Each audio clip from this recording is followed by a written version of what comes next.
Olis, ¿cómo andan? Espero que estén súper bien y bueno, vamos a continuar con el tema que sigue, que vendría a ser planetas, que creo que es una de las partes que necesita más atención y que nos vamos a enfocar mucho, porque obviamente no deja de ser un poco la base de la interpretación en la carta y con esto ya empezamos a poder delinear un poquito lo que es acercarnos a el análisis de la carta natal. Está lloviendo un poco, espero que no moleste el ruido de la lluvia y para todo esto hay poca iluminación, así que espero que no moleste, pero bueno, vamos a proseguir. Tengo acá el power, así que seguimos con lo que tiene que ver con el tema de los planetas. Para, digamos, abordar la información de esta clase, les recomiendo que lean de los archivos que están en la parte de bibliografía del Classroom. Les recomiendo que lean Los Luminares de Liz Green y Howard Sass-Portas, Los Planetas Interiores de los mismos autores. Y bueno, con eso estamos en relación a lo que tiene que ver con los planetas.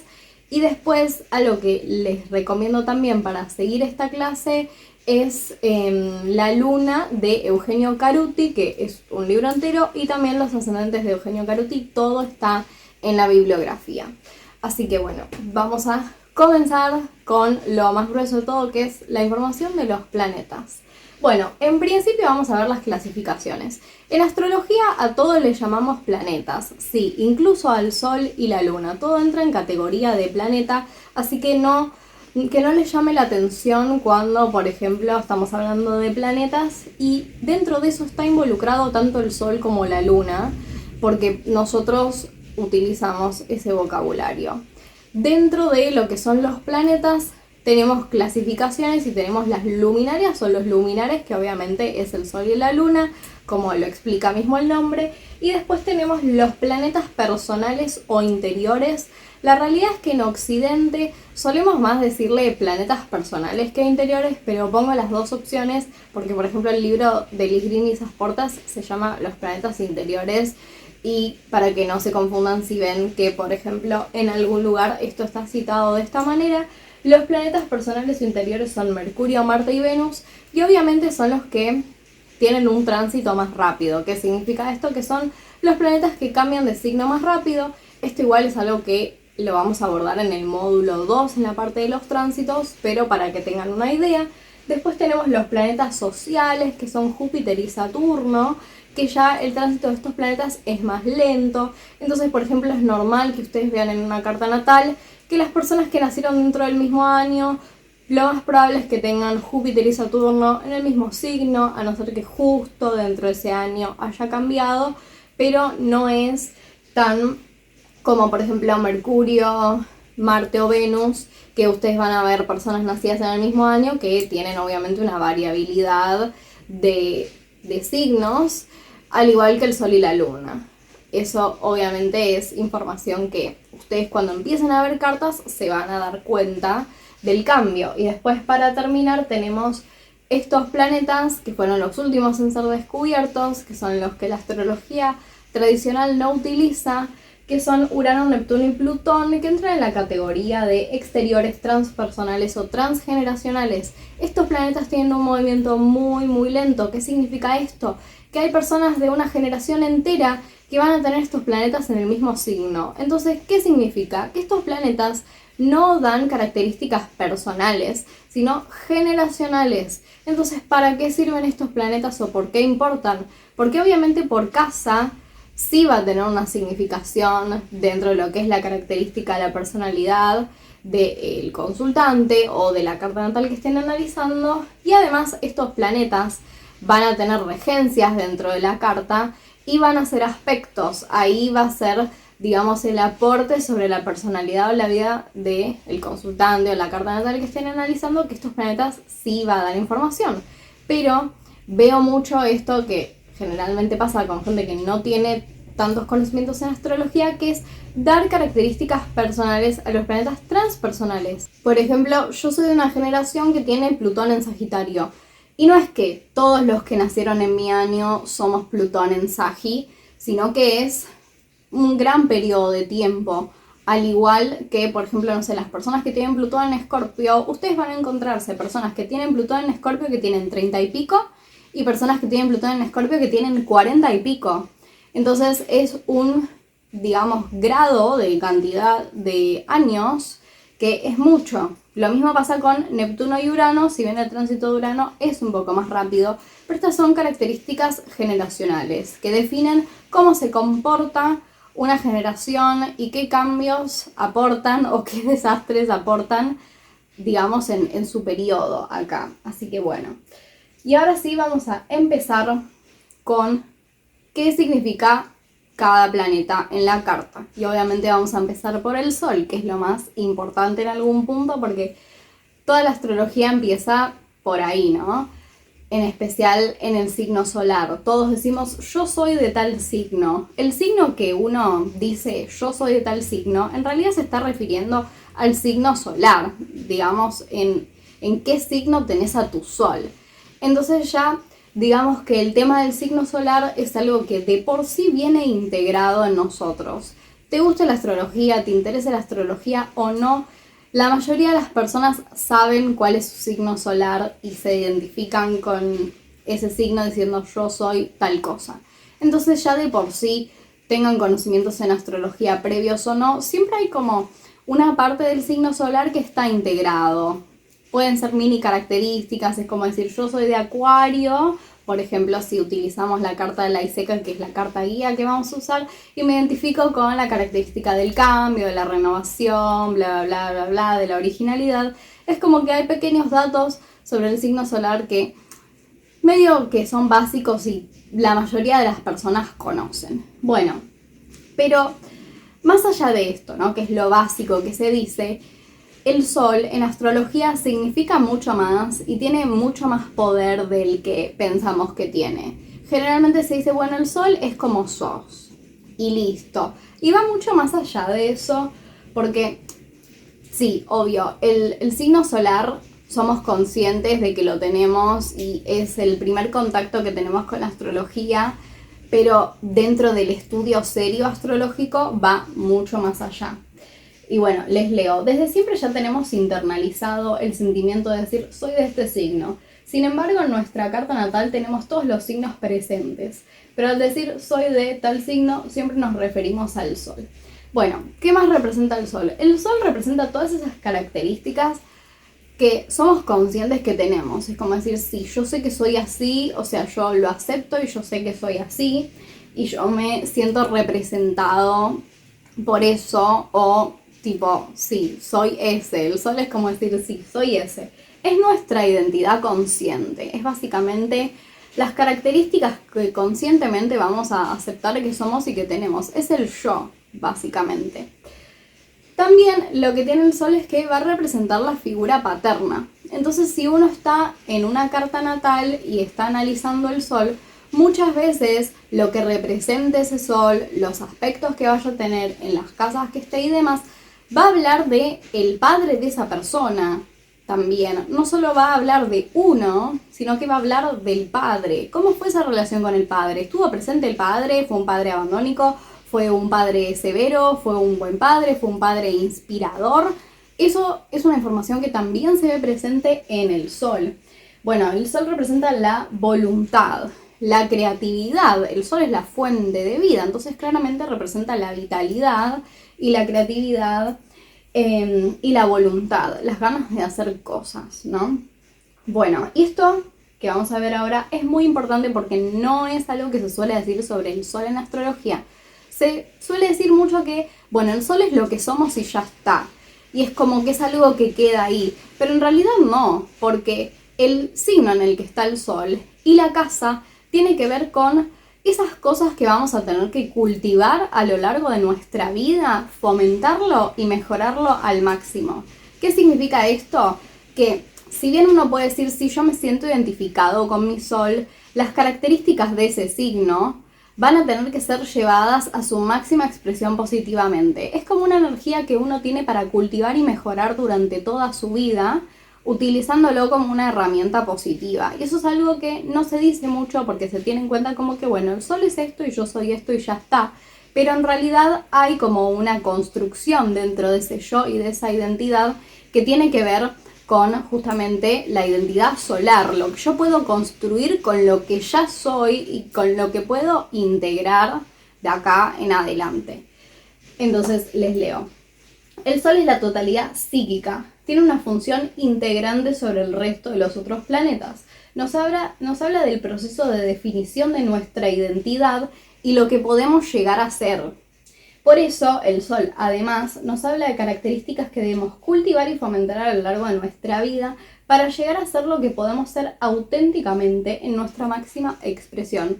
El Sol no deja de ser la autenticidad. Entonces, de alguna manera, si nosotros cultivamos esas características que tiene nuestro signo solar, de alguna manera podemos llegar a ser la máxima expresión de nuestra voluntad o nuestra mejor versión. El Sol es donde está esa posibilidad o ese potencial de desarrollar nuestra mejor versión. Y eso es algo que mucho no se dice o mucho no se habla en astrología, pero está esa energía de trabajar con lo que tenemos en nuestro Sol, signo, casa y aspectos. Entonces es muy importante, no solo porque el Sol tiene esta función totalizadora sobre el resto de los planetas, porque no deja de ser la situación de que todos los planetas giran alrededor del Sol, si bien en astrología vemos que está todo dentro como del mismo marco, pero es muy importante esta cuestión de pensar el Sol no solo como lo que soy, sino lo que puedo llegar a ser en versión mejorada. Así que bueno, por eso es tan importante el Sol. Entonces, ahora va a aparecer la carta de la ICK y Tuki mágicamente. Si buscamos en la carta de la ICK, vamos a identificar que la ICK tenía el Sol en Acuario. Si vamos a usar la carta de la ICK como la carta guía, teniendo en cuenta esto que estamos hablando del Sol, resumido, ¿no? ¿Qué representa un Sol en Acuario? Bueno, un Sol en Acuario nos habla de una persona que naturalmente puede ser disruptiva, puede buscar el cambio, la renovación. Una persona que naturalmente se le da la originalidad, pero al mismo tiempo es lo que tiene que cultivar, ¿no? El tema de estar dispuesta al cambio, estar dispuesta a las cosas nuevas, el tema de darle lugar a las ideas innovadoras, es algo que toca cultivarse. No hay que ver el camino del Sol como algo que ya está hecho y está sedimentado, sino como algo que a la larga lo tenemos que tomar como una herramienta para seguir cultivándonos. Entonces la ICK, habiendo nacido con un Sol en Acuario, que es lo que nos dice con esta información, que muchas de las características que él puede potenciar al máximo son las características acuarianas, como hablábamos, temas de originalidad, cosa que no llama la atención teniendo en cuenta que estamos hablando de un escritor que rompió muchos esquemas en su tiempo por ser un escritor raro, un escritor inclasificable, un escritor excéntrico. ¿Y cuáles son las características de Acuario? La excentricidad. Entonces ahí tienen cómo se desarrolla un Sol, por ejemplo, adecuadamente. Bueno, ahora vamos a seguir con otra de las cosas más importantes en astrología, que es la luna. Mucho se dice también de la luna, así que vamos a estar hablando de eso. En principio la luna es el inconsciente. Son todas esas características nuestras que las tenemos bien guardaditas, selladas, y tiene que ver con todo lo que es interno, nuestras emociones, lo que es inaccesible. Y acá sí nos metemos un poco en psicología, pero bueno, la astrología no deja de coquetear a veces un poco con lo que es la psicología humana, porque la persona no deja de ser el sujeto de estudio en algún punto, y si estamos viendo a la persona de manera integral, no deja de estar interpelada por sus emociones, su vida, sus sensaciones, sus experiencias y demás. Entonces, obviamente la astrología es algo que siempre se tiene que tratar con sensibilidad, porque estamos hablando de la vida, las emociones y la integridad de una persona. Bueno, la luna tiene que ver con lo que llamaríamos los mecanismos de defensa, que también en astrología le llamamos los mecanismos lunares regresivos. Esto es un tema que Eugenio Caruti trata en su libro de la luna, entonces por eso se los recomiendo, porque la información detallada que da sobre cada luna es muy importante para después acercarse al análisis profundo de lo que es la carta natal. Bueno, el Sol podemos decir que es lo que queremos conscientemente. El Sol siempre es yo quiero esto y yo sé que quiero esto. La luna en cambio, es lo que uno necesita. La palabra del sol sería quiero y la palabra de la luna sería necesito. La luna necesita y de alguna manera es una necesidad inconsciente. Bueno, muchas veces representa características de difícil acceso porque son reprimidas, negadas o dolorosas. Nos habla de la relación con la madre. Y acá empiezan a ver esta dualidad sol-luna. El sol es el padre, la luna es la madre. La luna es la necesidad inconsciente y el sol es lo que quiero conscientemente. El sol no deja de ser la identidad de uno consciente y la luna no deja de ser esa parte de uno que está guardada, ¿no? Que está como tapiada, escondida. Bueno, la luna es nuestra base emocional, es nuestro refugio emocional y dentro de la luna vamos a encontrar, en principio, cómo fue la relación con nuestra madre, cómo fue la situación con la madre. ¿La madre cuidó a ese niño? ¿No cuidó? ¿Fue una madre presente? ¿Fue una madre que nutría el vínculo? ¿Fue una madre abandónica, una madre desaparecida, una madre severa, una madre armónica? Bueno, toda esa información la encontramos dentro de la luna, al igual que en nuestra profundidad emocional y cómo uno siente las cosas, cómo a uno le impactan las cosas emocionalmente, está en la luna, porque justamente habla de el mecanismo regresivo lunar. Ahora voy a dar algunos ejemplos. Bueno, volviendo con este tema de es la base emocional, el refugio, cómo nos cuidaron de chicos o cómo no nos cuidaron. Es la receptividad, nuestra sensibilidad, qué nos emociona, qué nos pone sensibles. Y es la memoria inconsciente y los impulsos emocionales. Entonces, mucho del tema de la luna está relacionado al tema psicológico de la infancia. ¿Por qué? Porque nosotros, de acuerdo a cómo fue la relación con nuestra madre y cómo fue nuestra infancia, todo eso en algún punto queda impregnado en el inconsciente, que nuevamente es la luna, estamos en territorio lunar, y después eso se vuelve como un mecanismo de defensa en algún punto regresivo, y muchas veces la luna, digamos que está triggereada cuando, no sé, uno se siente que alguien lo lastimó. Lo primero que se activa es la luna, por ejemplo, y vamos a poner algunos ejemplos con la luna, que esto estaría bueno que lo anexen con la lectura del libro de las lunas. Entonces, por ejemplo, una persona siente que alguien lo lastimó, lo ofendió o hizo algo a propósito para herirlo.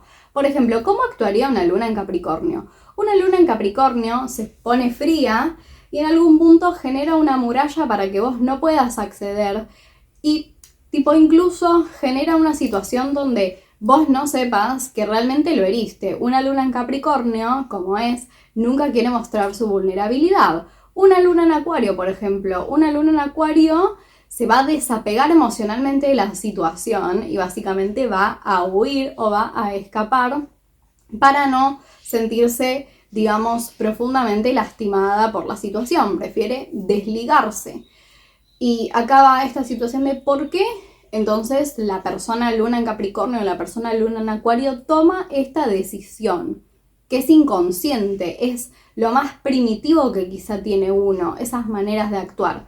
La luna en Capricornio, por ejemplo, generalmente han tenido madres frías, distantes, entonces al ser triggereada emocionalmente, al ser interpelada de una manera negativa, lo primero que va a hacer la luna en Capricornio es generar una muralla, emulando un poco a la relación que tenía con la madre o a lo que hacía la madre. La cosa esta de no poder demostrar tus emociones, la vulnerabilidad es algo malo. Por otro lado, ¿por qué la luna en Acuario escapa o se desapega emocionalmente de la situación en vez de enfrentarla? Porque la luna en Acuario suele haber tenido una madre que fue abandónica, que no estuvo presente. Entonces emula, digamos, la memoria inconsciente que queda de la infancia. Si a mí algo me hace daño, yo agarro y me voy, no me sumerjo en la situación. Por ejemplo, una luna en Aries. Una luna en Aries ha tenido quizá una madre muy confrontativa y dominante. Entonces quizá vos generás una situación negativa con una luna en Aries y la luna en Aries se va a poner a la defensiva y te va a bardear. Y se va a enojar y quizá tiene alguna respuesta violenta para con vos. Esto, como digo, es algo muy primitivo y en algún punto quizá ustedes tienen estas lunas y van a decir, bueno, pero yo no actúo así, justamente porque es algo primitivo, es nuestra primera respuesta emocional. Pero esto es algo que se trabaja, por eso es tan importante trabajar a nivel psicológico con las lunas, porque en algún punto, si bien no deja de ser nuestra emocionalidad y cómo nos tomamos las cosas y cómo vivimos todo lo que tenga que ver con nuestro espectro de sensibilidad, siempre es importante trabajarlo para que no sea lo primero que salga, ¿no? Y podemos dar ejemplo con otras lunas. La luna en Tauro, que no es una luna que, no, o sea, digamos, es de las lunas como más positivas en algún punto, que quizá tuvieron una figura materna que no es tan terrible como otras lunas. Tenemos como una clasificación de las peores lunas, las más difíciles, eso lo pueden ver en el libro de las lunas también.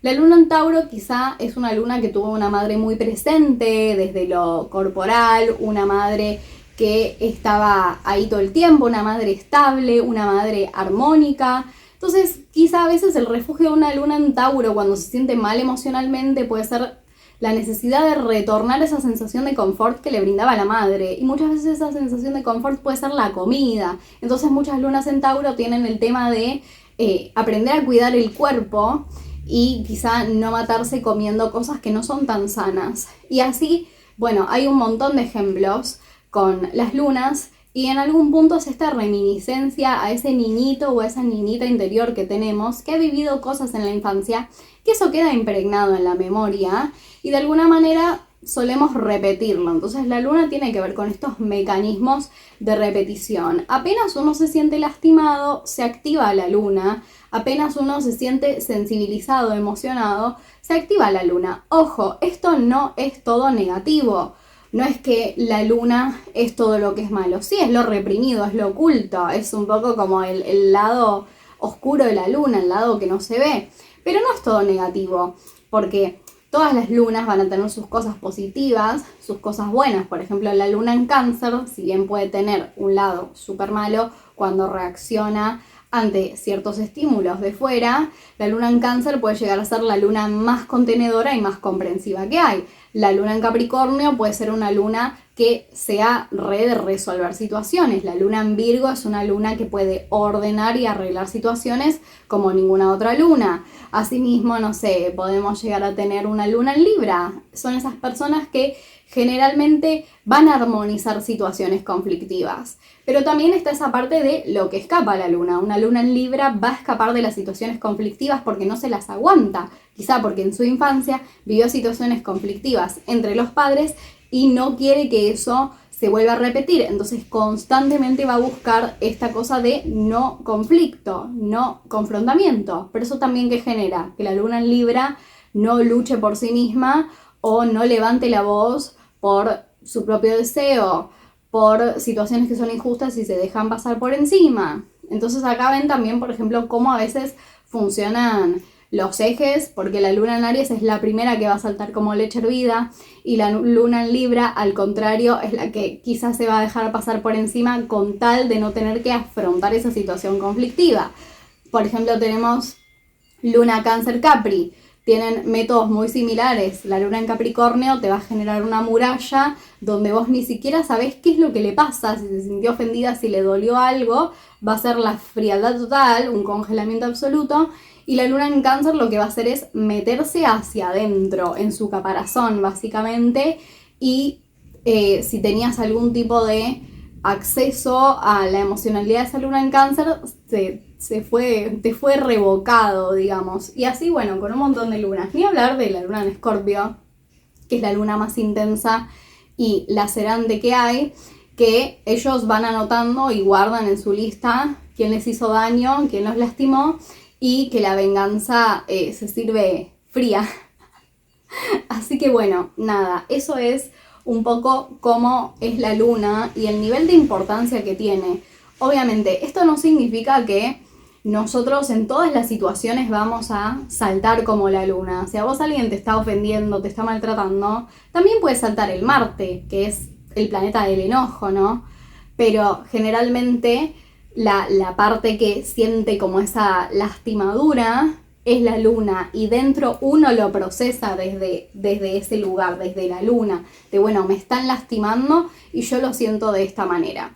Ahora, es muy importante, así como decíamos que el sol son esas características que tenemos que cultivar y trabajar para ser nuestra mejor versión, la luna es lo que tenemos que trabajar para no reaccionar de una manera negativa que quizá al final nos afecta a nosotros. ¿Esto implica que vamos a dejar de sentir o actuar como nuestra luna? No, porque es nuestra luna, siempre va a ser nuestra luna y no nos podemos escindir de ese aspecto tan importante de lo que es nuestra personalidad o perfil astrológico. Lo que sí significa, por ejemplo, no sé, vamos a hablar del caso de una luna en Acuario. Una luna en Acuario puede llegar a aprender que si hay una situación donde se siente lastimado, no tiene que huir a la primera, desaparecer y hacerte ghosting, sino que está la posibilidad de hablar las cosas, de enfrentar el asunto y de aprender que también tienen que darle un lugar a su vulnerabilidad. Pero al mismo tiempo la luna en Acuario no deja de tener una patita fuera de la situación en caso de tener que salir. Y saben que ellos tienen esta capacidad de desapego muy fuerte que les ahorra la posibilidad de sufrir o pasarla mal. Lo mismo, no sé, una luna en Cáncer. La luna en Cáncer quizá tiene que aprender que no debe tomarse todo personal y que al ser tan sensible y demás, tiene que tener un filtro con la gente, tiene que tener una barrera, pero la vulnerabilidad que siente la luna en Cáncer no es todo el tiempo algo negativo, porque también es lo que hace que conecten profundamente con los demás, que puedan comprender a los demás, etc. Una luna en Piscis. Las lunas en Piscis suelen tener como mecanismos muy tirados para el lado de la adicción o de la evasión de la realidad. Justamente la adicción a veces se da para buscar evadir la realidad. Entonces una luna en Piscis, al encontrarse con una situación conflictiva, tiene que entender que es un mecanismo regresivo buscar la evasión de la situación a través de, sea sustancias o sea un mecanismo de defensa negativo, como lo sería, no sé cómo se dice en español, maladaptive daydreaming, es como el ensoñamiento negativo, digamos, es algo que suele hacer mucho la luna en Piscis. En principio está aceptar y reconocer ese mecanismo que uno tiene con la luna.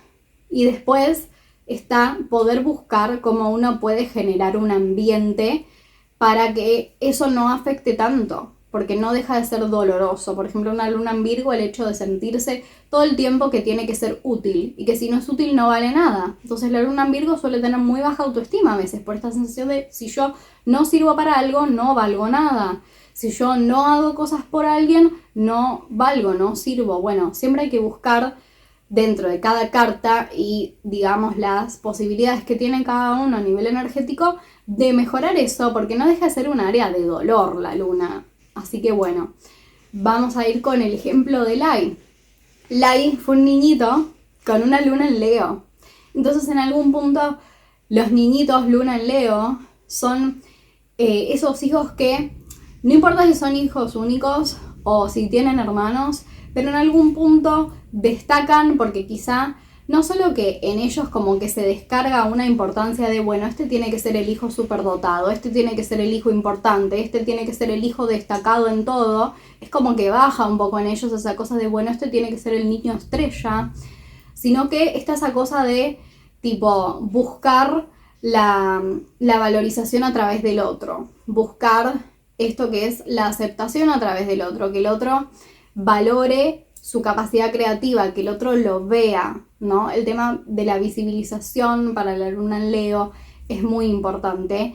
¿Y qué es lo que le pasaba a Laiseca? Laiseca tenía un padre que era severo, era tremendo con él, entonces esa luna en Leo fue un niño muy lastimado por una madre fallecida cuando él era muy chiquito y por un padre que realmente no lo valoraba y tampoco le daba esa afirmación desde fuera que necesita una luna en Leo siendo pequeñito. Por otro lado, ¿qué es lo positivo que tiene una luna en Leo? Claramente la creatividad, la capacidad de creación. Entonces esa luna en Leo, cuando la Laiseca va creciendo, ¿cómo se va dando? En principio las personas con luna en Leo tienen esta cosa de terminar a veces siendo conocidas, esta cosa como de la fama, ser celebridades. Hay muchas personas conocidas que tienen luna en Leo. De hecho, en Argentina nuestro presidente actual tiene luna en Leo. Van a haber muchas personas que son conocidas por los medios, por diversas cosas que no es necesariamente artístico, que, bueno, tienen esta luna porque tiende a esta cosa del reconocimiento, lo van a encontrar como patrón. Y está esta cuestión en la Iseca, después de utilizar su luna positivamente para generar toda una situación creativa que tiene que ver con la escritura, pero también con la actuación, porque él interpretaba cuentos, salieron varias películas. Entonces no se olviden que la luna, si bien es todo esto negativo que hablamos, también es donde nos sentimos cómodos o lo que nos sale natural. Entonces a la Iseca, ¿qué le salía natural? Le salía natural ser creativo. Pero dentro de todo eso está esa necesidad de yo necesito que me valoren y me reconozcan por mi capacidad creativa. Eso es muy importante para una luna en Leo. Entonces, ¿qué hablábamos al principio? Que la luna es la necesidad. Entonces, si estamos hablando de una luna en Leo, que es yo necesito que me reconozcan por mi capacidad creativa. Va más allá de lo del sol, que el sol es un yo quiero.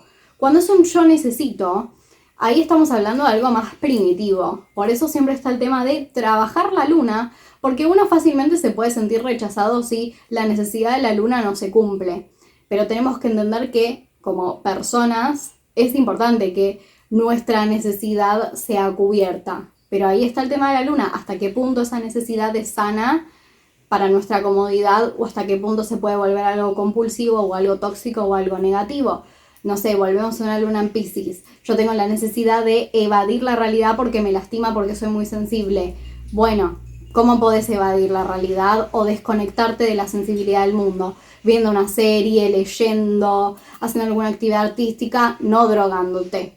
Entonces, la luna representa a veces esas cosas en las que uno cae por esa necesidad, ¿no? Entonces, muchas veces la luna es ese lugar de yo terminé haciendo esto negativo para mí mismo por esta necesidad, porque me guió, me llevó la necesidad. Entonces, ¿cómo uno convierte esa necesidad en una actividad que no sea compulsiva, que no sea mala? Por ejemplo, una luna en Leo puede tener esta cosa de buscar la validación constante en otras personas o llamar mucho la atención. Una luna en Cáncer, esta cosa de buscar siempre una persona que sea un confort emocional. Una luna en Virgo, el tema de sentirse siempre útil, estar siempre haciendo cosas. La luna en Virgo suele tener una compulsión por la limpieza, ¿no? Y así con todo. La luna en Aries, estar siempre en movimiento. Y así, con todas las lunas, se genera cosas particulares que, como digo, si bien traté de hablar un poquito de cada una o dar como un pantallazo, en el libro de las lunas de Caruti está muy importante esto. Bueno, vamos a proseguir ahora con los planetas interiores, que también son súper importantes en astrología. Bueno, tenemos Mercurio. Mercurio es la palabra, la comunicación, el pensamiento, es la agilidad y destreza mental. Se relacionan con la mente concreta. ¿Cómo pensamos? Es Mercurio. Si uno va a buscar en una carta natal cómo piensa esta persona, cómo filtra las cosas esta persona, cómo procesa mentalmente las cosas, eso es Mercurio. ¿Cómo nos vamos a comunicar? De nuevo, eso es Mercurio. ¿Cómo aprendemos? ¿Cómo es nuestra manera de expresarnos? Eso es Mercurio. Mercurio nos conecta y nos vincula con el medio. Al ser la comunicación, la manera que nos conectamos con el resto y que nos entendemos con el resto, muchas veces tiene que ver con Mercurio. Si bien es una totalidad, porque la carta no deja de ser un todo y nos relacionamos con todo, con las personas, cómo nos comunicamos, que es lo primero y principal, es Mercurio. Cómo el resto va a sentir que nos comunicamos con sensibilidad, nos comunicamos secos, hablamos de más, decimos cosas que no tenemos que decir, hablamos de manera muy fría, muy intelectual. Cómo nos comunicamos es Mercurio. Se relaciona también con cómo filtramos la realidad. Esto es algo que mucho no se dice de Mercurio, pero realmente tiene una importancia bastante clave en la carta natal, porque cómo uno filtra o siente la realidad concreta es Mercurio, porque Mercurio es cómo nos relacionamos con los demás y cómo, digamos, procesamos esa información que vemos de la afuera, porque tiene que ver con la mente, cómo procesamos esa información de la afuera en relación a los otros y al medio.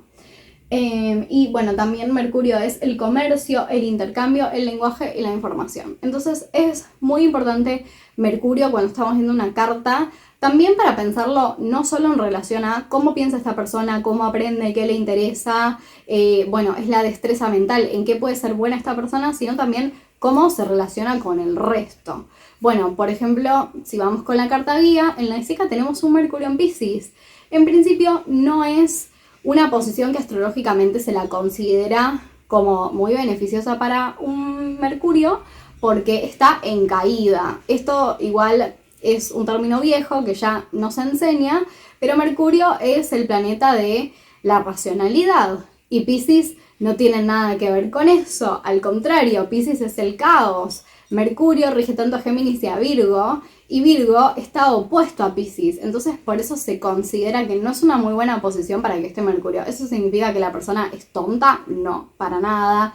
Esas cosas ya no se dicen. Antes, si tenías un Mercurio en caída, bueno, esta persona no tiene facultades intelectuales, cosa que no es así. Lo que pasa es que tenemos un Mercurio que es súper racional y es de la realidad concreta con una energía pisciana, que la energía pisciana está en otra esfera. Entonces el Mercurio en Piscis se da con un lenguaje desde lo emocional, desde lo intuitivo, desde otro lugar, que no es el lugar en el cual un Mercurio estaría más cómodo o más acostumbrado desde su racionalidad y los datos y el tema de la mentalidad concreta, etc. Entonces es muy normal que haya este tipo de Mercurios en personas que desarrollan alguna actividad creativa o incluso en relación al mundo de lo espiritual, porque Piscis no deja de ser un signo re espiritual, y de hecho la ISECA tenía una faceta espiritual. Una de las cosas que se sabe es que la ISECA canalizaba y él hacía astrales. Esto se ve mucho en este Mercurio en Piscis, porque este Mercurio en Piscis también se puede razonar o ver como una comunicación con el más allá. Entonces el Mercurio en Piscis no solo puede tener facultades para la intuición y escribir poesía y esta cosa romántica, sino que también puede ser literalmente la comunicación con cosas del más allá, el sentir o percibir cosas. Estamos hablando que Mercurio es como yo filtro la realidad, es percibir cosas que quizá no todo el mundo ve o que quizá no están ahí. Un Mercurio en Piscis también se puede desarrollar de esa manera.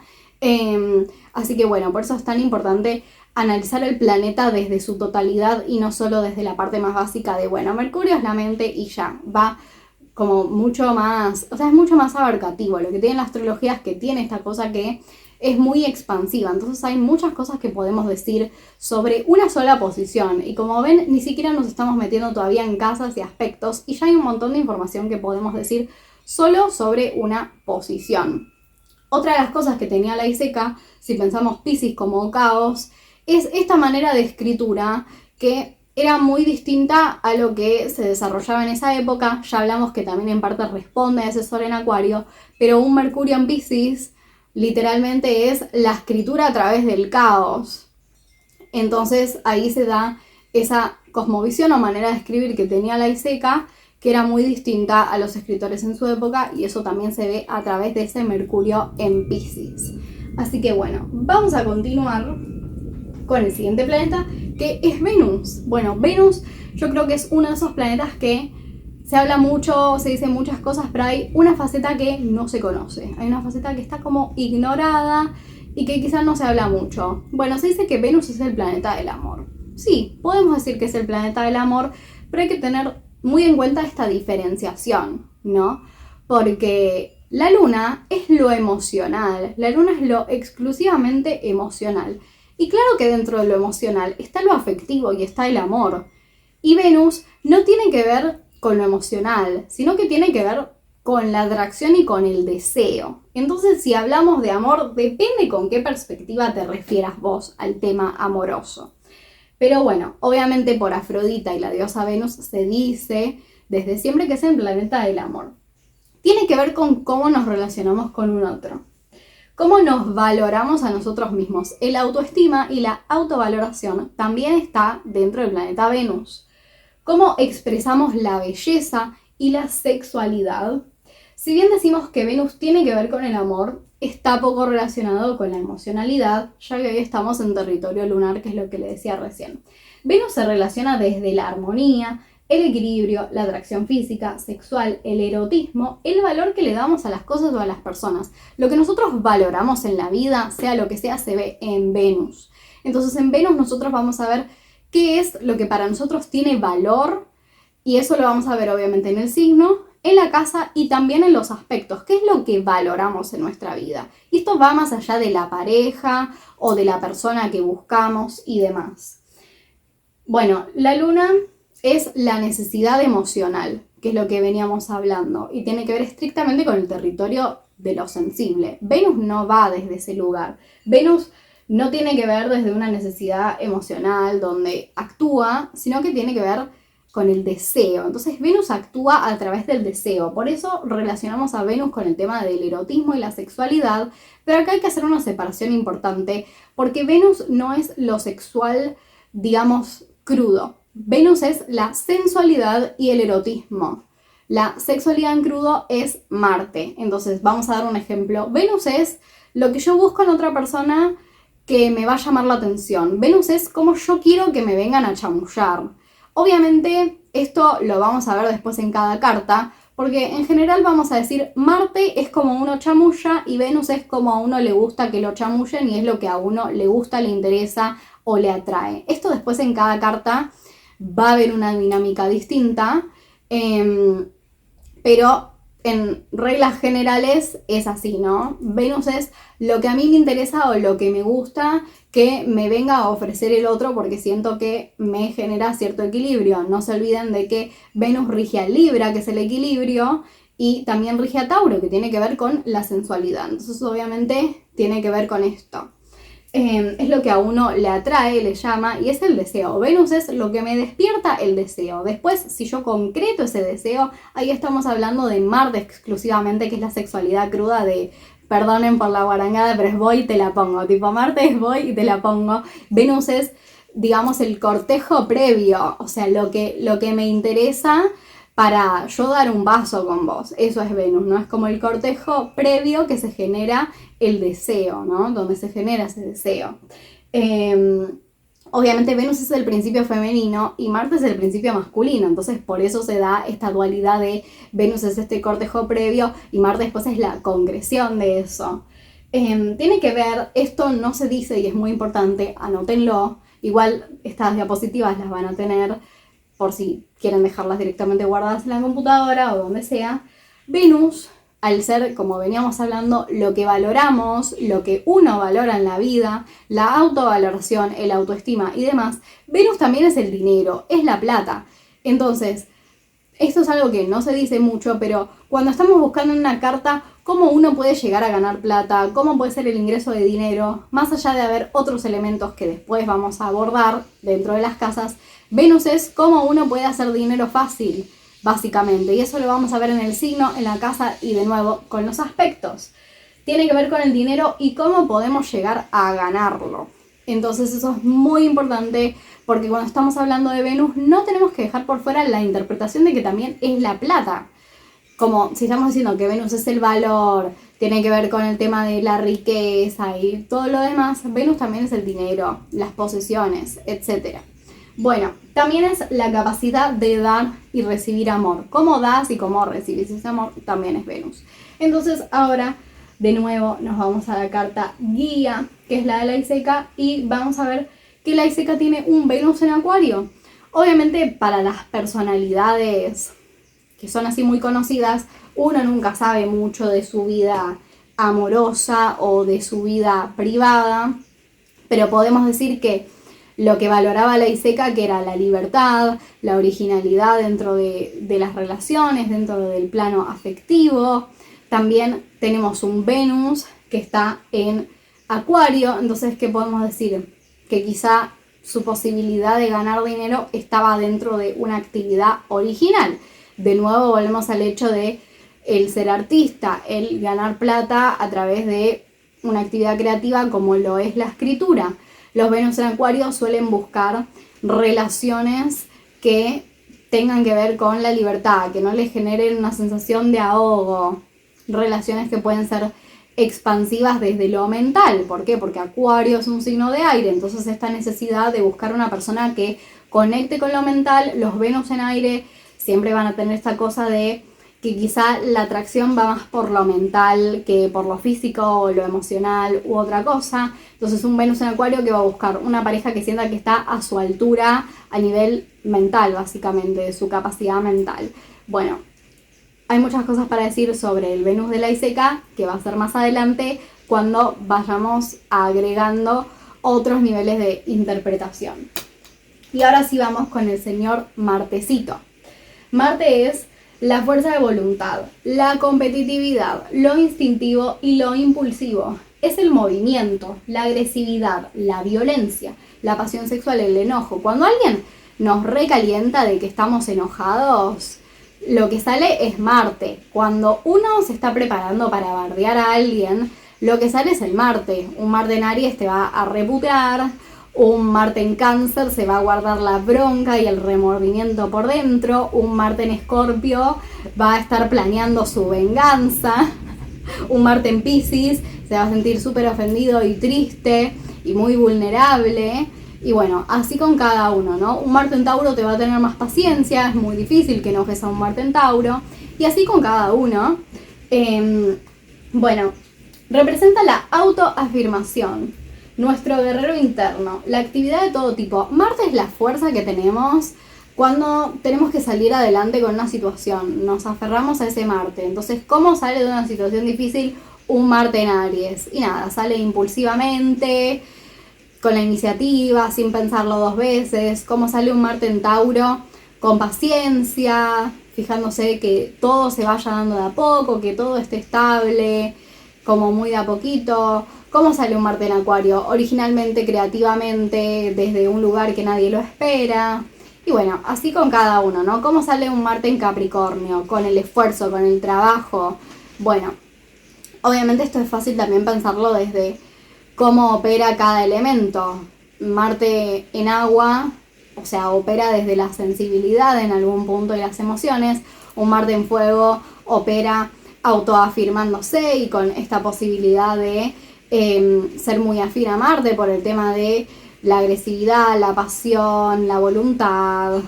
Un Marte en aire va desde lo intelectual y un Marte en tierra va desde el paso a paso, buscar la estabilidad en la situación, etc. Bueno, si Venus es el principio femenino, Marte es el principio masculino, y así como Venus es la atracción, Marte va hacia la conquista, a consumar su deseo. Vieron que decíamos, Venus es como yo quiero que me chamullen y el proceso del cortejo, y Marte va a la conquista, Marte va a concretar y consumar ese deseo. Por eso Marte representa el acto sexual en sí mismo, su parte carnal. Venus es el proceso de cortejo y el deseo de generar esa unión. Entonces esto es algo como más tipo, qué sé yo, de chisme, pero en una carta claramente que se puede ver lo que le gusta a una persona sexualmente. Y muchas veces eso lo vemos en el conjunto Marte-Venus. Venus es lo que la erotiza y Marte es el desempeño sexual de la persona, literalmente. Entonces también cuando nosotros vemos sinastría, que es como compatibilizan dos cartas, se puede ver literalmente si tipo vas a compatibilizar con esa persona, si van a conectar desde ese ámbito o no y demás. También dentro de lo que es la astrología es una realidad, se pueden ver los kinks de las personas, las tendencias sexuales de las personas, eso es algo que se puede ver, y Marte y Venus juegan un rol muy importante en esto, y también la Luna. Bueno, se preguntarán qué pasó en este cachito. En la edición me di cuenta que me olvidé de mencionar, o sea, lo pasé de largo, el ejemplo de nuestra carta guía, así que antes de que quede incompleto prefiero que quede raro. Así que hacemos como este cachito y después sigue mi yo del pasado explicando. La ICK tiene Marte en Sagitario. Si estamos hablando de que Marte es la voluntad, es lo que uno utiliza para salir adelante en la vida, además de un montón de otras significaciones que tampoco nos vamos a meter a profundidad, porque es la carta de una persona que en algún punto fue conocida. La ICK tiene un Marte en Sagitario. Sagitario, que es un signo que se caracteriza tanto por el tema de las ideologías, las filosofías de vida e incluso filosofías superiores en relación a las creencias, tanto religiosas como creencias en un sentido más bien espiritual. Bueno, la ICK era una persona que muchas veces se manifestó abiertamente pagano y demostrando que tenía muchas filosofías de vida distintas, diferentes, y que también eso en algún punto es algo que lo ayuda a progresar en la vida. Después vamos a darle como otra esfera más de profundidad a este Marte cuando lo analicemos en conjunto con las casas y los aspectos, pero es muy importante ver cómo se destaca tanto en la ICK este Marte en Sagitario, que piensa de manera distinta, con otro foco, es expansivo, ve un mundo más allá de la religión tradicional y quizá ha investigado otras filosofías de otros países. Laiseka era un escritor que estaba muy interesado en el taoísmo, en la historia del mundo, que eso es algo que también se relaciona mucho con su parte capricorniana, porque Capricornio no deja de ser el pasado y las civilizaciones antiguas, pero también Sagitario es aquel que busca el conocimiento mayor, y Laiseka era una persona que tenía esa voluntad de saber de muchas cosas más allá de no estudiarlo de manera formal, y eso lo podemos ver muy fuerte en este Marte en Sagitario, como esa necesidad de búsqueda del conocimiento, que es algo que salía desde su voluntad. Así que bueno. Ahora vamos a seguir ya con otros planetas que son los que llamamos planetas sociales. Vamos a seguir con Júpiter. Tienen que tener en cuenta que cuando vamos a abordar un análisis de carta, quizás ya a partir de este punto, no le vamos a dar tanta importancia al signo en el que están, porque como digo, tienen un tránsito más lento y quizá no representan características que sean tan personales. Si ven con Júpiter y Saturno, es importante darle como ahí una pequeña pizquita de información. Júpiter-Saturno no es algo tan relevante. A partir de acá les vamos a dar más bola a la casa en la que estén y a los aspectos, que como digo es algo que vamos a ver más adelante. Ustedes no se preocupen porque después todo esto vamos a reverlo ya integrado cuando vayamos avanzando en cada etapa. Bueno, Júpiter representa la abundancia, la expansión, la filosofía, la religión, las creencias, ideologías, el extranjero. Tiene que ver con los viajes, la comprensión holística, abstracta, los ideales y lo espiritual. Nos habla del optimismo, del entusiasmo y la mente superior. Se lo conocía antiguamente como el gran planeta benéfico. Generalmente donde está Júpiter en la carta es en esa área que se dice que está como bendecida, o que quizá tenés como una ayuda desde algún lugar superior, como que quizá eso se te da más sencillo, como está esto de que es el entusiasmo, la abundancia, la expansión. Tiene que ver con un poco el tema de la bendición, también teniendo en cuenta que se dice que es el gran planeta benéfico. Ojo, porque si bien a Júpiter, lo reengrandecemos como que bueno, es maravilloso Júpiter y nos trae bendiciones y la expansión y todo, hay que tener cuidado porque Júpiter también genera cierto halo de dramatismo. Donde está Júpiter agranda, es como una lupa en la carta. Donde está Júpiter, ustedes tienen que chequearlo, es donde genera como un efecto de lupa. Entonces a veces esas cosas que se agrandan o que se expanden no siempre son positivas. Hay ciertas posiciones que pueden hablar de una persona que tiende al derroche, por ejemplo, ¿no? El derroche de plata. Y así con un montón de cosas. Si tenés a Júpiter en un lado que toca algo muy emocional de tu carta, a veces podés sentirte invadido por un dramatismo emocional que quizá es como más de lo que en realidad debería ser. Entonces, si bien Júpiter representa todas estas cosas positivas, tengan cuidado porque también expande todo lo que toca. Y esa expansión no siempre es algo favorable. Muchas veces puede serlo y muchas veces tiene, que es lo que generalmente sucede, esta dualidad de tiene esto súper bueno, pero también te termina expandiendo algo que quizá no es tan positivo. Esto después lo vamos a ver cuando vayamos estrictamente al análisis de carta completo. Bueno, Júpiter nos señalará en nuestra carta en qué área necesitamos crecer, expandirnos y explorar. El lugar donde no nos conformamos tan fácilmente. Bueno, Júpiter siempre busca ir más allá, el tema de buscar el horizonte de alguna manera. Si estamos hablando que bueno, tiene que ver con los viajes, con el exterior y todo eso, siempre es ese lugar de la carta donde podemos mejorar, ir más allá y desafiar nuestros límites, porque justamente Júpiter no tiene límites. Como es la expansión, Júpiter no conoce de límites, es el crecimiento. Así que bueno, ahora vamos a su contraparte, el amigo Saturno, que es justamente el señor de los límites. Bueno, Saturno estructura la realidad, ya que es el último planeta antes de ingresar a los transpersonales. Nos habla de la responsabilidad, organización, constancia, orden, el sentido del deber, las normas sociales, leyes, la perfección, autocrítica, maduración y superación. A veces es la figura paterna. ¿Se acuerdan que decíamos que el Sol es la figura paterna? Bueno, Saturno, como representa la ley, el orden, la autoridad y todo eso, muchas veces en varias cartas podemos ver al padre también representado por Saturno.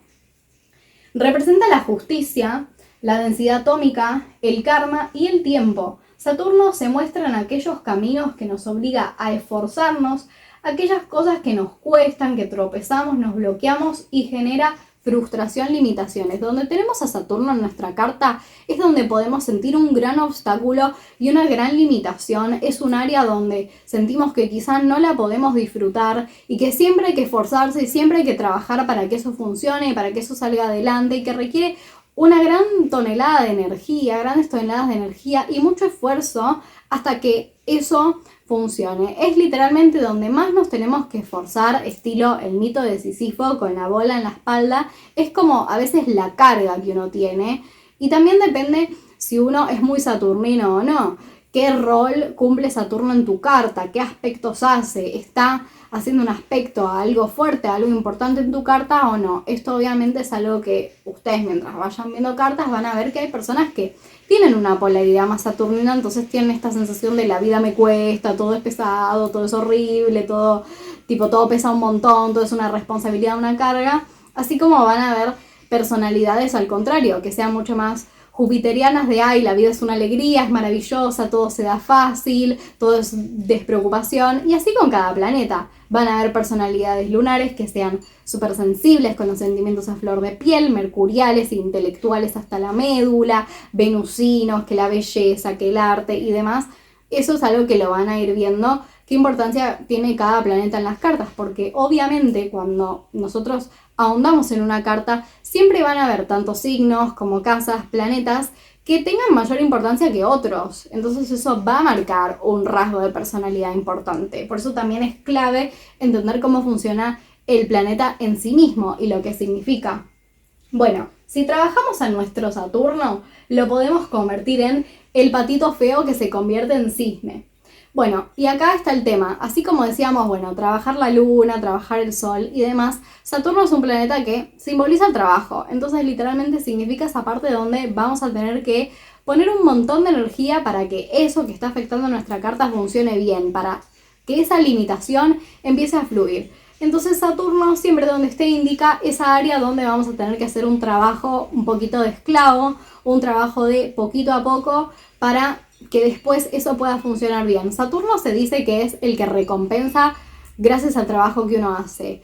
Entonces, lo que dice es, si uno evade esa responsabilidad, la bendición de Saturno nunca llega, pero si uno trabaja y trabaja y trabaja, después, ¿cuál es la bendición de Saturno? La estabilidad, la estructura, algo que dura a través del tiempo, como Saturno es lo duro, es algo que no se rompe, es algo que queda para siempre cristalizado como algo positivo para vos. Entonces supongamos que alguien tiene un Saturno en casa 2, que esto no lo vimos todavía, pero lo vamos a ver más adelante, que es el dinero, como uno gana dinero.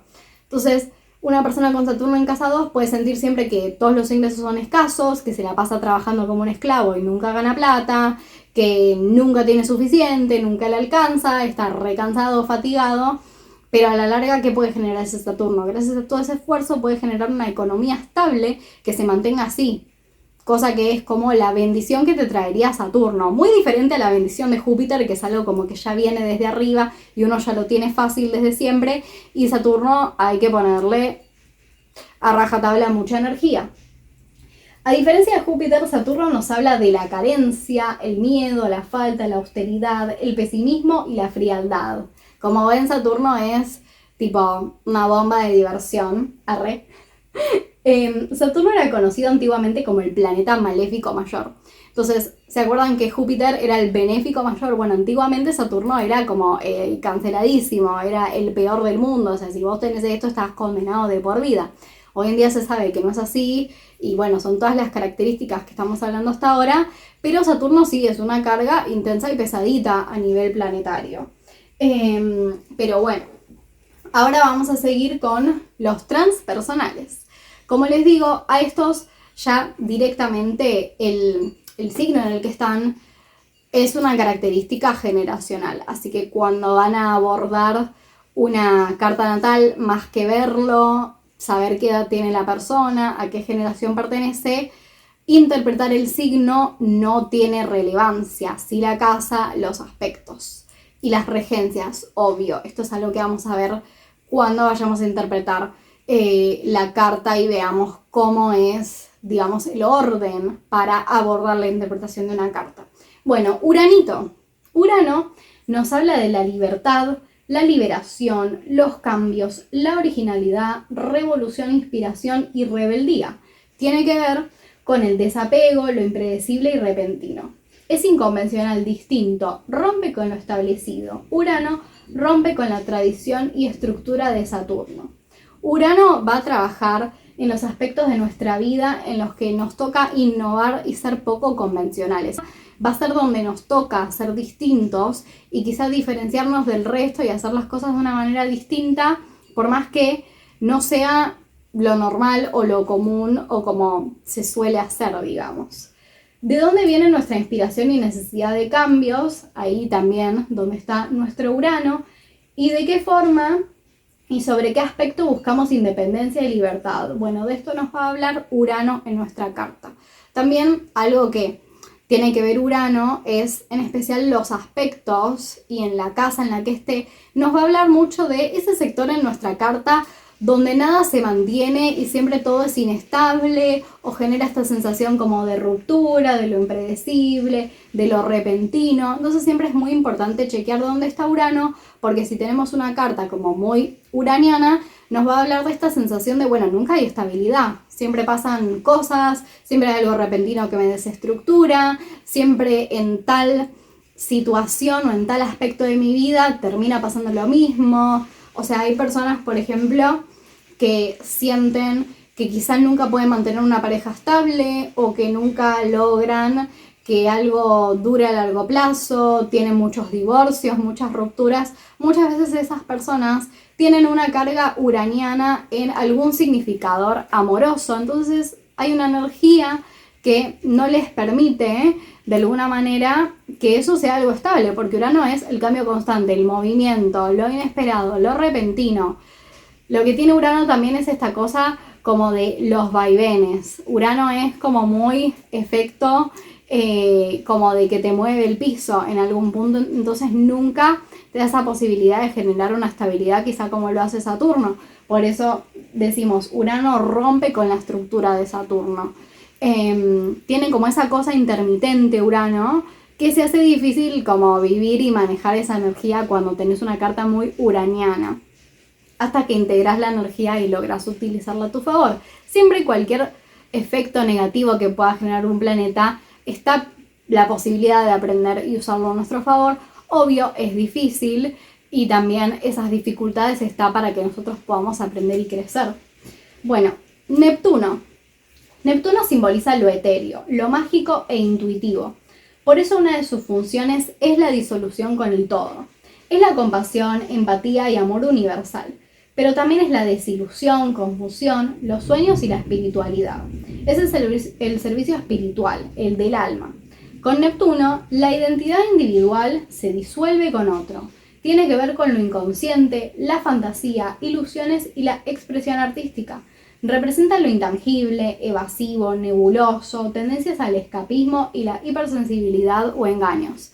Entonces, donde esté Neptuno en nuestra carta, obviamente, tiene como muchas facetas, porque en principio nos brinda esta faceta artística, intuitiva, espiritual, pero también tiene esta cosa que es totalmente contraria al Sol, que es la disolución del yo. Entonces, donde esté Neptuno, siempre está esa cosa como de abnegación, de darse por el otro, que se disuelve lo que tenga cierta relación con la identidad, el darse por el otro, el servicio del alma. Y Neptuno también da esa sensación de confusión, de falta de claridad, lo onírico. Muchas veces son los engaños por la ilusión falsa que puede generar Neptuno, pero también tiene esa cosa de sensibilidad, del romanticismo, de ser la susceptibilidad, la sensibilidad y esas cosas lindas que tiene que ver, no sé, el amor universal, la fantasía y demás. Así que siempre está como esta doble polaridad, que también lo vemos en Urano, de sí está buenísimo el cambio, lo nuevo, pero quizá la cosa disruptiva o poco estable no está tan buena.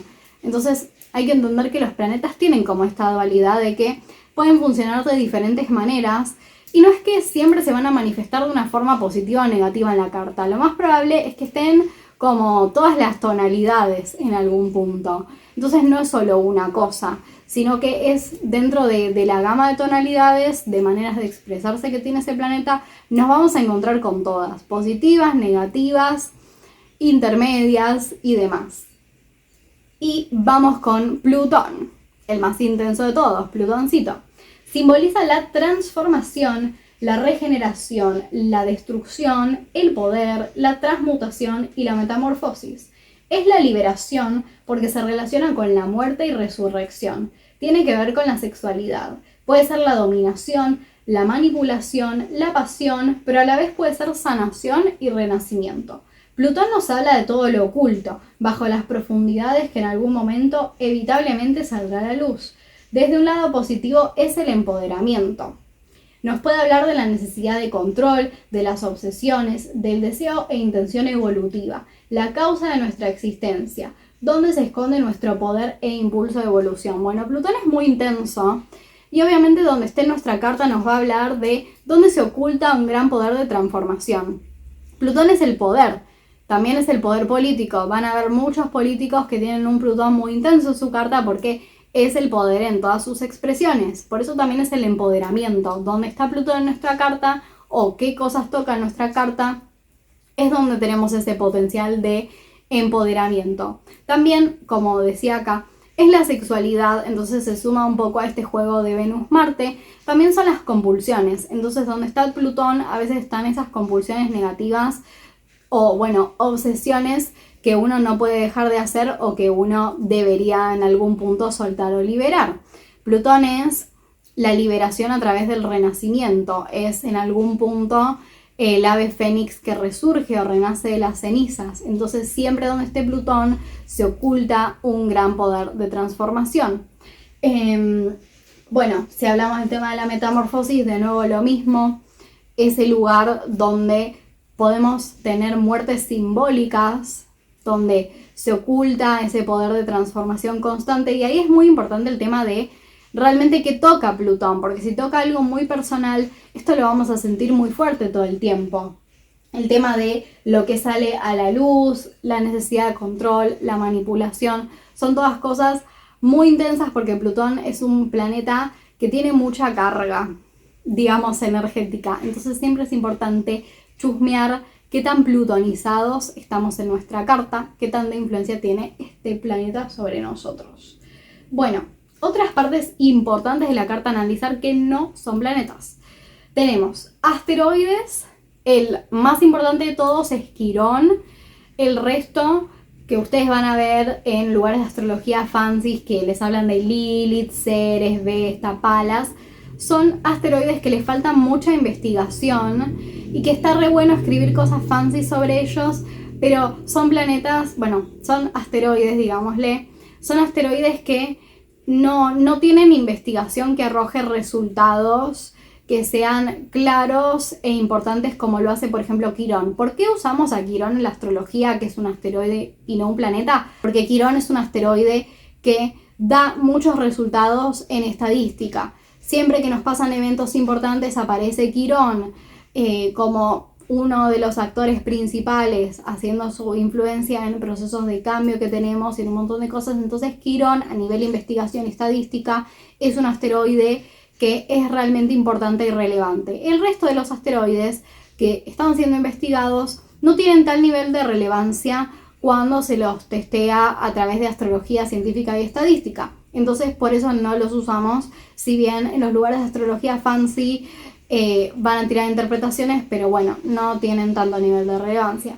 Y también usamos el nodo sur y el nodo norte, que son puntos virtuales. No es algo que exista realmente en el cielo, así como un planeta o un asteroide, pero es algo importante que sí utilizamos en astrología.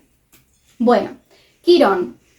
acá vamos a abordarlo de manera importante. Quirón también tiene un tránsito lento, entonces, si bien tiene cierto grado de importancia el signo en el que está, le vamos a dar más relevancia todavía a la casa y los aspectos. Todavía para Quirón nunca se ha generado un acuerdo en cuanto a su regencia, o sea, qué signo rige Quirón, nunca se ha generado un acuerdo.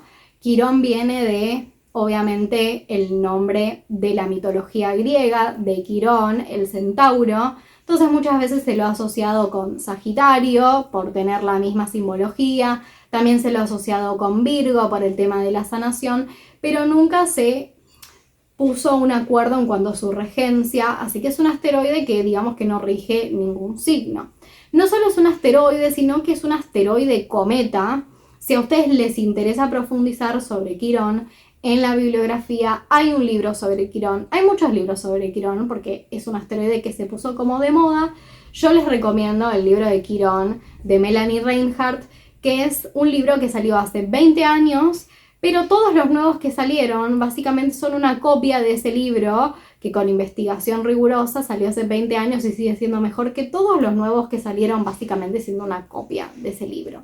Así que yo les recomiendo que si quieren una información completa y súper intensa y profunda sobre Quirón, pueden chusmear ese libro que está en la bibliografía. Bueno, Quirón, como les decía, es mitad cometa, mitad asteroide.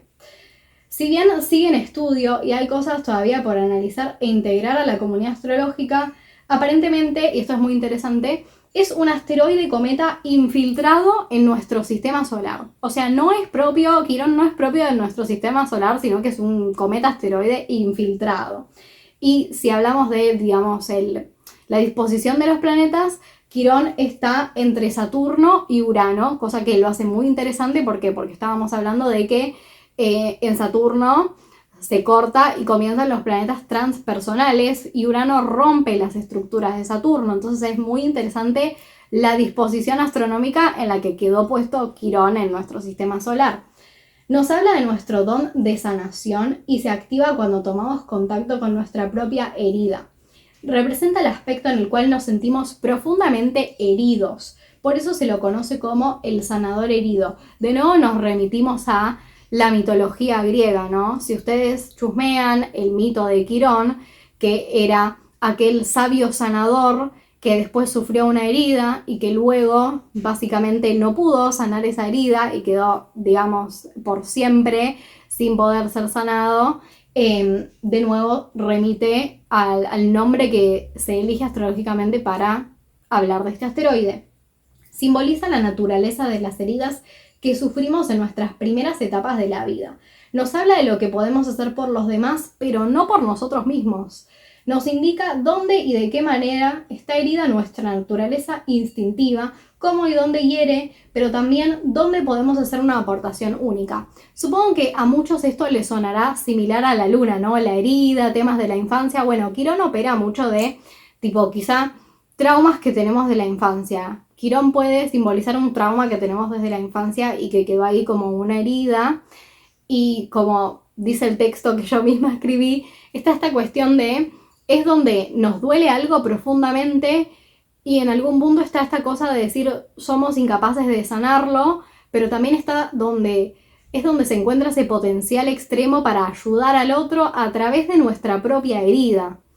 Entonces, por eso se dice que es el sanador herido. Dentro de la comunidad astrológica está mucho esta cuestión de realmente se puede sanar nuestro propio Quirón o estamos en algún punto condenados a hacer una aportación única o sanar a otros a través de ese dolor nuestro, pero siempre quedándonos con ese dolor. Bueno, yo creo que depende mucho de cada carta, de la evolución de la persona, de la disposición de la persona. Sin dudas, Quirón es uno de los sectores de la carta que más nos duele, donde esté, digamos, en la casa en la que esté y los planetas que toque, es algo que duele profundamente, es algo a resolver al igual que la luna, ni hablar si encima sucede en muchas cartas. Luna y Quirón están conectados por un aspecto, porque es ultra emocional. Entonces, bueno, Quirón habla un poco de también esos dones que tenemos para ayudar al resto. Muchas veces es muy normal en la astrología vocacional ver a personas que se ocupan o trabajan de algo que tiene que ver con su Quirón, porque es lo que nos sale naturalmente de ayudar o sanar al resto. Muchas personas quironianas, es decir, que tienen mucho Quirón en la carta, aspectando cosas, trabajan en áreas de salud, en áreas de psicología, en todo lo que tenga que ver con la sanación del otro y de involucrarse con el dolor y la sanación del otro. Porque obviamente Quirón, al estar tan en contacto, mientras más Quirón tenés en la carta, más en contacto estás con tu herida. Entonces está esta cosa de poder contactar profundamente con el dolor del resto. Otra de las cosas que es clave en Quirón es, si hay una personalidad muy quironiana, es vos te podés convertir en el sanador del resto, el sanador herido, pero que no vaya a ser el caso donde, digamos, la víctima se convierte en victimario. Hay en muchas cartas de personas muy lastimadas por la vida que se ve justamente el herido se convierte en el heridor. Esto es real y lo podemos ver en cartas de asesinos en serie, abusadores, literal, es algo que también se puede ver. Personas con justamente esta como parte muy quironiana en su carta, que al contrario de tener esta polaridad de ser el que sana, al contrario, al estar tan herido y tan golpeado por la vida, toma justamente la otra polaridad, la de volverse el que lastima, o el lastimado que lastima. Entonces, bueno, es demasiado relevante Quirón, es muy importante la carta. Yo creo que en un análisis completo de carta natal uno no se puede pasar de largo Quirón porque es algo muy profundo que revela lo que le lastima a la persona más profundamente, digamos. Así que bueno, y ahora vamos con los noditos lunares, los nodos lunares que también son imprescindibles para analizar en una carta. Bueno, y acá va un poquito la explicación de qué son, porque como yo les decía, son puntos virtuales, no es algo que está ahí en el cielo, no es como los planetas o los asteroides. El nodo norte es el punto en el que la luna cruza la eclíptica de sur a norte y el nodo sur al revés. Esa es la explicación astronómica de qué significan los nodos. El movimiento siempre es retrógrado, o sea, los nodos siempre van a estar retrógrados y siempre van a hacer el movimiento opuesto al que hacen los planetas normalmente. Bueno, hay varias significaciones para los nodos, también siguen en investigación y hay muchas aportaciones astrológicas que obviamente cada vez llega más y cada vez tenemos más información, pero bueno, el nodo sur, esto es algo que se usa mucho en lo que es la astrología védica y sideral, por eso también tiene como esta cuota de lo de las vidas pasadas. El nodo sur es lo que traemos de vidas pasadas y experiencias acumuladas, lo que ya aprendimos en otras vidas, lo que ya fuimos en otras vidas y por eso lo traemos a esta encarnación. Y digamos que nos toca pasar hacia la experiencia del nodo norte y para hacer eso tenemos que concientizar el aprendizaje que ya tuvimos en una vida pasada, que es ese nodo sur. Si ustedes no creen en vidas pasadas y están viendo esto y dicen, bueno, yo estaba estudiando astrología, no vidas pasadas, pueden tomarlo como algo que ya tenemos como una virtud o un aprendizaje innato y que nos toca integrarlo y aceptarlo para pasar al siguiente aprendizaje. Si creen en vidas pasadas, lo pueden tomar como algo que nosotros ya venimos con eso, como que ya lo aprendimos. Entonces el nodo norte es lo que nos toca aprender en esta vida. El nodo norte es hacia dónde tengo que ir yo en esta vida. Un poco tiene que ver con el tema del propósito, hacia dónde me dirijo, hacia dónde voy. El crecimiento, los aprendizajes, las experiencias, los desafíos. Hay que abandonar la seguridad del nodo sur para dirigirnos al norte, porque implica evolución, crecimiento espiritual, porque es como nuestro destino o misión de vida. Entonces es muy normal el hecho de sentirnos muy cómodos en la energía de nuestro nodo sur y como un poco despreciar o sentirnos incómodos con la energía del nodo norte. Hay en muchas cartas que sucede que muchas personas te dicen, a mí me cae mal tal signo, y ese signo es el signo que tienen en el nodo norte. Y es muy normal porque es como esa energía de rechazo de tipo, para ir ahí requiere un salto y requiere una evolución que quizá uno todavía en ese momento no está dispuesto a hacer. Entonces uno se siente más cómodo con la energía del nodo sur, que obvio son opuestos complementarios porque es un eje. Entonces está esta cuestión de ir, tampoco implica rechazar la energía del nodo sur, sino integrarla y entender que hay que ir, digamos, hacia el otro punto, a 180 grados. Entonces, nada, es muy importante tanto el signo en el que está, tanto nodo sur como nodo norte, las casas y los aspectos, porque eso habla de no solo con lo que ya venimos, sino hacia dónde vamos. Es como un puntito importante en la carta para analizar, para complementar la energía con, bueno, ¿qué me toca hacer en esta vida? ¿Cuál es mi propósito? ¿Hacia dónde voy? Y ya con todos estos planetas tenemos una personalidad o un perfil astrológico bien definido, porque si estamos diciendo que el Sol es lo que yo tengo que cultivar en esta vida, la Luna es lo que me toca aceptar e integrar para sanar, y después le sumamos todos los planetas de los que hablamos, Quirón, el sanador herido, los dones que tiene uno para ayudar al otro, y después tenemos los nodos, el propósito de vida, hacia dónde vamos, y después le sumamos las casas, tenemos un perfil astrológico que tiene un caudal de información que ya con solo esto no terminamos más y solo estamos en una puntita del iceberg. Entonces la astrología es muy abarcativa, entonces por eso yo siempre les digo, por más que esté acá hablando 80 horas, siempre el estudio astrológico es algo que tiene que ser, digamos, que lo tenemos que acompañar con marco teórico, porque si uno no lee los libros es imposible llegar a visualizar todo el caudal y todo el nivel de información que nos puede dar la astrología. Yo sé que esto a veces suena como, bueno, me estoy ahogando en un vaso de agua de información, porque es un montón de info, es un montón de data, y uno dice, bueno, pero al final no vi nada, pero al final todavía no sé leer una carta natal. Bueno, acá digo, no se ahoguen en un vaso de agua, no se sientan abrumados, ahogados, porque la astrología tiene significados muy profundos, pero no deja de ser una suerte de códigos. Una vez que vos ya entendiste esos códigos, son intercambiables y los vas comprendiendo. ¿A qué me refiero con esto? Una vez que ya entendiste el arquetipo de los signos, una vez que ya entendiste el arquetipo de los planetas, que es básicamente el significado de cada cosa, una vez que ya entendiste las casas, eso después nada más se vuelve intercambiable. Es algo que se va intercambiando y que una vez que vos ya comprendiste e integraste ese conocimiento, es simplemente ir generando esos códigos, básicamente. Por eso es lo que yo digo que la astrología es como la Gestalt, o sea, el todo es más que la suma de las partes, pero no queda otra que estudiarlo siendo como la suma de las partes para después, cuando tenemos que ahondar en la interpretación, generar ese todo. Eso es lo que nos va a ayudar el tema de estudiarlo como desmembrado de esta manera en algún punto. Y como digo, son códigos. Una vez que vos ya entendiste lo que significan los planetas, los signos, las casas, después vas intercambiando significaciones. Obvio, después llega el punto de sumar los aspectos, que todavía falta un poquito para los aspectos. El tema de los aspectos es lo que genera ese todo. ¿Por qué? Porque los aspectos es lo que conecta los planetas con toda la carta. Entonces los aspectos es lo que le da como ese cachito de, bueno, todo en realidad acá está conectado con todo. Es básicamente un poco una introducción de lo que son los aspectos, que lo vamos a ver más adelante, porque primero nos toca ver las casas. Entonces, para cerrar con esta temática muy intensa y larga, vamos a decir, en la carta natal, los planetas, ¿qué son? Es la dimensión de la experiencia, las dimensiones de las experiencias que nos tocan en la vida.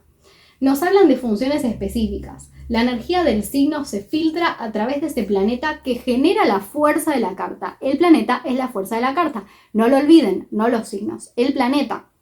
Los signos, ¿qué son? Son las cualidades de la experiencia, características que matizan a través de la energía del planeta.